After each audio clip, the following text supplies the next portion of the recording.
चीन भरोसे के काबिल नहीं है। ये खबर इस बात की पुष्टि करती है। ये खबर उसी चीनी धूर्त की धूर्तता को उजागर करती है जिसने अपनी चालबाजियों से आज दुनिया के कई देशों को अपना दुश्मन बना लिया है।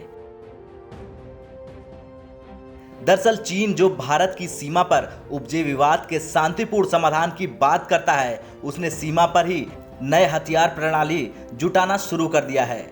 जहां एक तरफ दोनों देशों के बीच बातचीत के जरिए विवादों के लिए समाधान ढूंढने की कोशिश की जा रही है, तो वहीं दूसरी तरफ चीन हथियारों का जखीरा जुटाने में लगा हुआ है, जो कि विवादों को और अधिक बढ़ाने में काफी भूमिका अदा कर सकता है।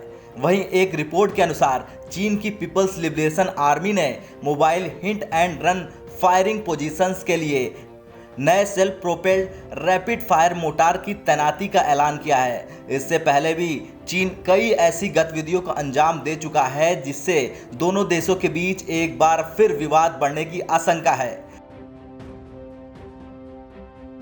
रिपोर्ट्स में एक्सपर्ट के हवालों से कहा गया है कि पहाड़ी इलाकों में नए self propelled rapid fire mortar की तैनाती चीनी सेना के लिए फायदेमंद हो सकती है। इससे उसके दुश्मन को सटीक निशाना बनाने में मदद मिलेगी। हालांकि भारतीय सेना सीमा पर मजबूत स्थिति में है। चीन कितनी भी कोशिश कर ले, लेकिन उसे ये भी पता होना चाहिए कि अब भारतीय सेना से टकराना उसके बस की बात नहीं है।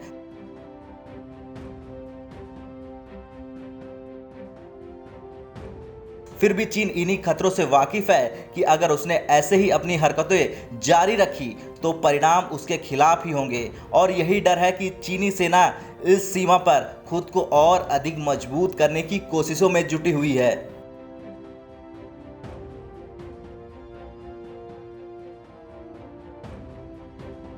गौरतलब है कि चीन की हरकतों से भारत भी वाकिफ है। हाल ही में विदेश मंत्री एस जयशंकर ने कहा था कि चीन के साथ भारत का रिश्ता दोराहे पर खड़ा है। इस बात को लेकर विश्वास नहीं है कि चीनी पक्ष अपने वादों और दोनों देशों के बीच हुए समझौतों का पालन करेगा या नहीं, क्योंकि अभी तक जो चीन ने सिर्फ वादा खिलाफी ही की है। बातचीत की टेबल पर कुछ और सीमा पर कुछ और।